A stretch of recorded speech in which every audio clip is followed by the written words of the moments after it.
As an entrepreneur, we should be thinking 3 steps ahead, 4 steps ahead. Because if you're very short-sighted, right, I think that there's a big issue there.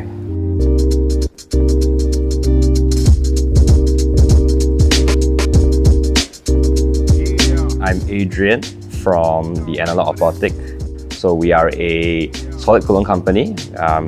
We started in 2015. The goal was to create something that is convenient. Like regular perfume bottles you carry around, you break them and all this thing. So what we wanted to do was create something that is literally from your pocket, in your pocket, just pick it up, swipe 1, 2, 3 and you're good to go. I think is to really get to these people that is tough, because like I said, it's already it's not a very huge market in terms of fragrance. We had to fight against bigger brands and to fight for attention. So I think that's something that was very tough. So we had to have an edge, we had to have a niche to kind of show them, hey, this is something different you could really try. Not just the normal bottle, you can try something that is really like a solid cologne. So with the pandemic, everything was shut off. Physical stores were all shut, and like I said earlier, that a lot of our work, we will want people to just experience it, because it's very hard for somebody to buy a fragrance without trying. At the same time, people don't go out. When they don't go out, they don't use our product at all. So that's why we introduced the candle line, right? The home fragrance. We want to allow people to experience fragrances even at their home, even though they're not using, they're not going out and all this, but they still can actually experience our product at home. So that was our way of countering that for the pandemic. When I built Analogue in Asia, the idea was that we want to build something strong enough, right? That when the Western side come in, they'll be like, hey, there's a real brand here. We can't come in that easily, It's something that really inspired me was in this China brand. When Uber came into China, Uber thought that they could sweep the entire China. And then what they realized was there was a brand strong enough to sweep them back to US. So that kind of inspired me, and I want to be that kind of brand that we are so strong in Asia, right? Hopefully the world one day, but so strong in Asia, when the brand comes in, it's not an easy fight. I don't like the whole idea of failing often. I feel the idea of failing often means you have not done enough research. You are just going head first. When especially a lot of entrepreneurs, a lot of people tell you, you gotta fail enough, then you know what to do and all. But if you keep failing, it shows that you are not doing your research, you're not checking the best practices before doing it. So as an entrepreneur, we should be thinking 3 steps ahead, 4 steps ahead. Because if you're very short-sighted, right, I think that there's a big issue there. I don't believe in that. I don't believe in sacrificing my family to achieve something.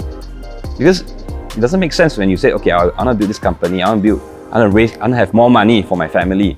But when you have all the money in the world, right, then your family is like nowhere to be seen already, because you have forgotten them on the way. So I don't mind taking it slow. I don't mind building the brand slow, because my daughter only grew up once. they won't stay that size, they will grow up, and what do they want to remember me by? Am I a dad that is always not around, working, and they don't care about them? Or am I a dad that they remember fondly? Running a business, you need that kind of support, and family gives you that kind of support. So I say, when things are hard, when things are very tough, I know I can go home, and my wife is there to support me, to help me out, to go through that, to control that whole emotion, to help you go through that. So that's where my family comes in. When things are hard, I know that when I go home, right, they are fine, I'm happy.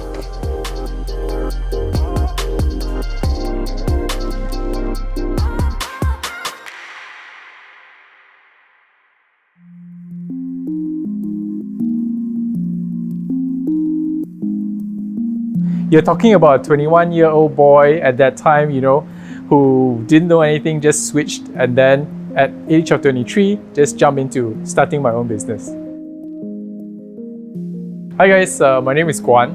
I'm the CEO and founder of a platform called Etify. We're a social media platform where we connect brands and social influencers together to create content.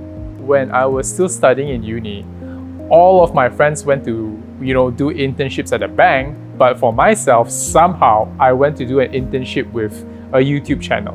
So while everybody is trying to understand finance and get to work in a corporate structure, I was actually with a startup, I was with a YouTube channel, trying to learn and trying to create content.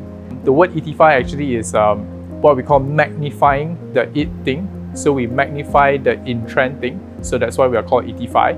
And the whole idea was because when I was doing YouTube, I found it very difficult for small tier content creators like myself to be discovered by brands. So it was very difficult for a brand to find the right influencer that are micro tiered. So I noticed that there was a gap and there was an opportunity to band together influencers to create content for brands. So that's why we created a platform where influencers can sign up and then brands can engage with them. Because being an entrepreneur, you have so much issues from product market fit, from funding and business model and stuff like that. But I'm telling you this, that the biggest issue is really the team. Building the team, maintaining the team, growing the team. It's the biggest challenge, I would say, for me. It's very fun to work with a bunch of young, creative people who are so savvy in social media. So what I set out to do was, I told myself the first thing is always take care of your people and your people will take care of business. And so because of that same principle, I make it to a point that I'm always very close to my team and always making sure that we're able to build a very good culture with the team. Well, good thing about them is creativity is there, and one of the good qualities that they do have is speaking out.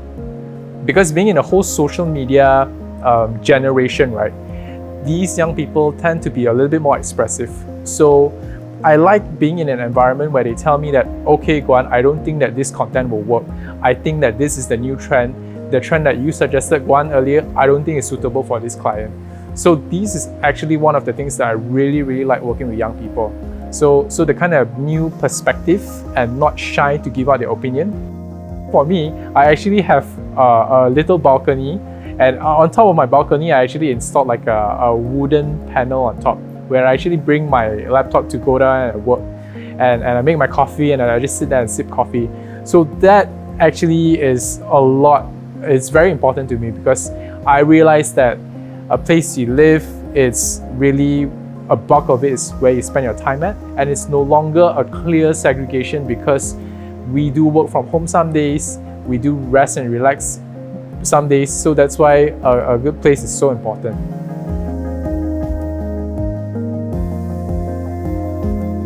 It's time to live life.